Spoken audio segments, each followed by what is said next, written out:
কষ্ট করে আসলেন কাকা? কিচ্ছু করার নাই।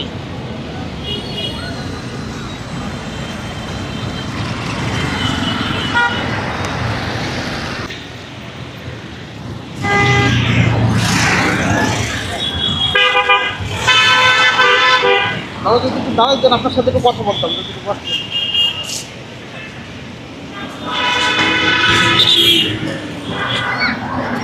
কি হয়েছিল কাকা আপনার পায়ের?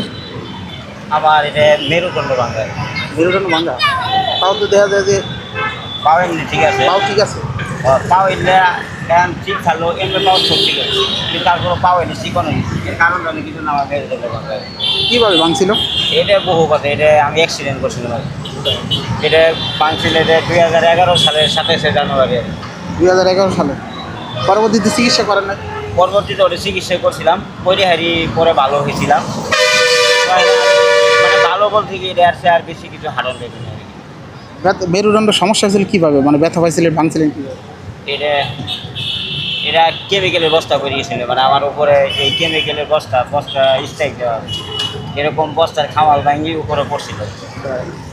এইভাবে মেরুদণ্ড ভেঙে। পরে চিকিৎসা করেন নাই বাবু? পরে চিকিৎসা করছি, চিকিৎসা করি এখন আমি এই যে এরকমভাবে চলাফেরা করতে পারি। এখন তো মনে হয় যে মানে বিক্রি করতেছে।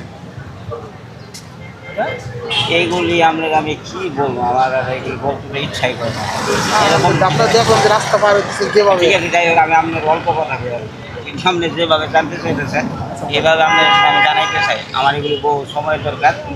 এক নম্বর কথা হলো কি জানেন, আমি আগে ভাবছিলাম আমি 2011 সালের 27শে জানুয়ারি এরকমভাবে কেমিক্যালের বস্তা আমার উপরে স্ট্রাইক ভেঙে পড়েছে।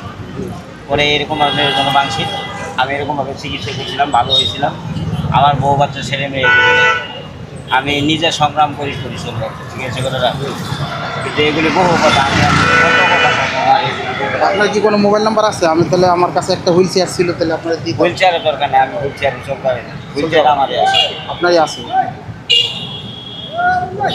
দেখ এইভাবে তো চলা তো অনেক কষ্ট হইতেছে, কারণ চলাফেরা করা কষ্ট হলে এটা তো আমার তকদির, এটা আমি মানিয়ে নিতে।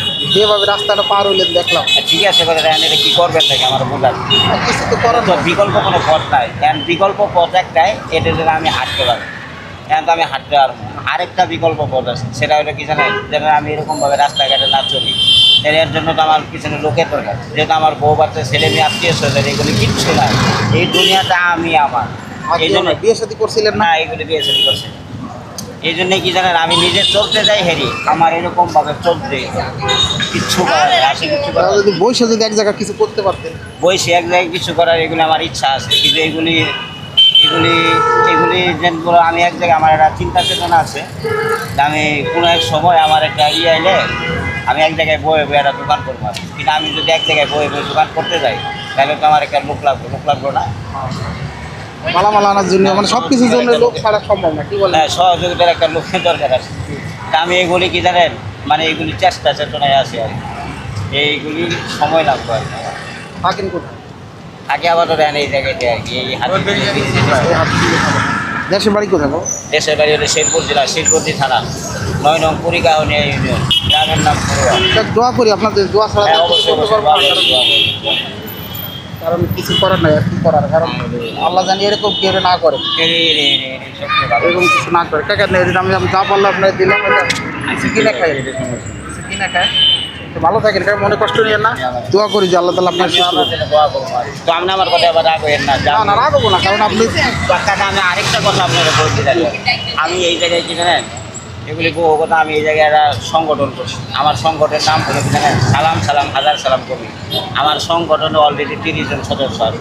প্রতি সদস্য দৈনিক 10 টাকা করে। এরকমভাবে এরকম বহু জীবনে আমার পরিকল্পনা আছে। তো আমার জন্য দোয়া করবেন, এই পরিকল্পনাগুলো যেন আমার জীবনে বাস্তবায়ন। দোয়া করি আপনার জন্য, আপনি যেভাবে থাকেন আল্লাহ তাআলা ভালো রাখুন। আচ্ছা ঠিক আছে। আমার কি অবস্থা? এটা তো কিছু হয় না, আমি তো একটু আগে আরেকটা